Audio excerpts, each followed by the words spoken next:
guys, Assalamualaikum warahmatullahi wabarakatuh. Perkenalkan, nama saya Hazarani Abdillah dari kelas 11 IPS 3. Saya Nurhaya dari kelas 11 IPS 3. Kami akan menerangkan tentang keuntungan dan aset dari FOC sendiri. FOC didirikan sebagai perusahaan dagang swasta yang diberikan monopoli selama 2 dekade oleh pemerintah Belanda untuk perdagangan rempah-rempah, terutama di Hindia Belanda yang sekarang dikenal sebagai Indonesia. Jika menurut banyak orang, perusahaan Amazon hemat dengan pengiriman, FOC lebih mengirim dari 1 juta per layar ke seluruh Asia, yang lebih banyak daripada gabungan seluruh Eropa. Ini terjadi dalam waktu di mana perjalanan dari Amsterdam ke Batavia atau Jakarta akan berlangsung tidak kurang dari 8 sampai 10 bulan dan banyak kapal atau penumpang individu tidak akan pernah kembali. Banyak dari awak kapal tewas dalam badai, menjadi mangsa pembajakan atau penyakit menular. Kepergian pada saat itu memiliki risiko yang sangat besar, tetapi begitu berada di lokasi dengan pengetahuan dan sikap yang tepat, ada peluang untuk menjadi kaya. Akibatnya, banyak yang mengambil peluang itu.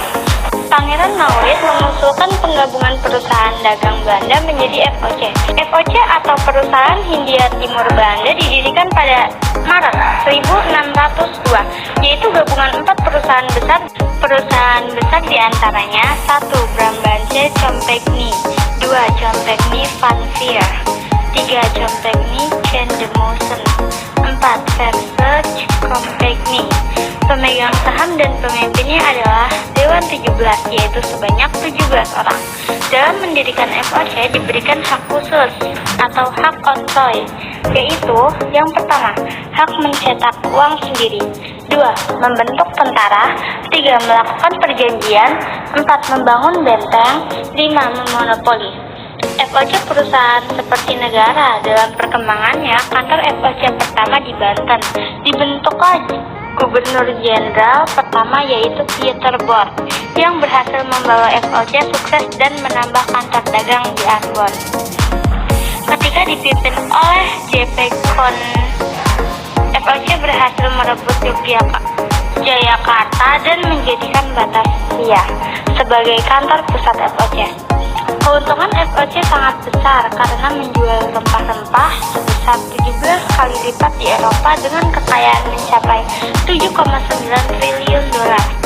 Namun, kekayaan FOC menurun karena banyak korupsi, persaingan dagang yang ketat, banyak hutang, pegawai tidak cakap, dan keuntungan merosot. Hal ini menyebabkan FOC melemah dan bangkrut. FOC dibubarkan pada tahun 1799.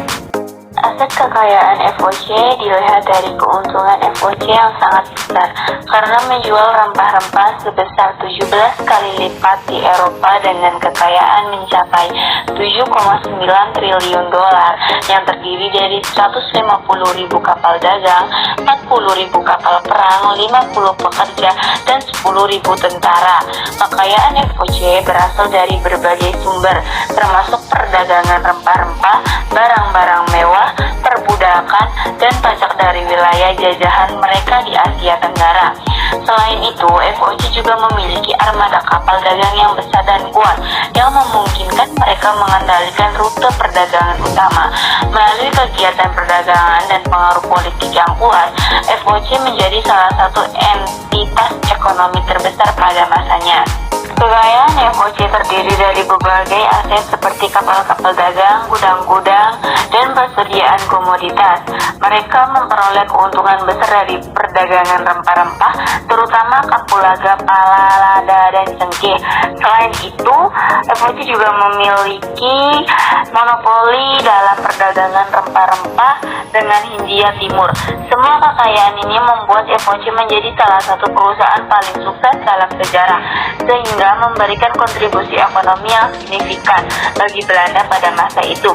Selain itu, FOC juga memiliki monopoli dalam perdagangan rempah-rempah tersebut. Selain rempah-rempah, FOC juga mengendalikan perdagangan komoditas lain seperti gula, kopi, dan teh. Kekayaan FOC juga berasal dari bisnis perkapalan dan koloni-koloni yang dikelola oleh perusahaan tersebut. Kesuksesan FOC tidak hanya terlihat dari kekayaannya, tetapi juga dari kekuasaan politik yang dimilikinya di Hindia Timur. Keberhasilan FOC dalam memperoleh kekayaan ini telah memberikan kontribusi besar terhadap kemakmuran Belanda pada saat itu.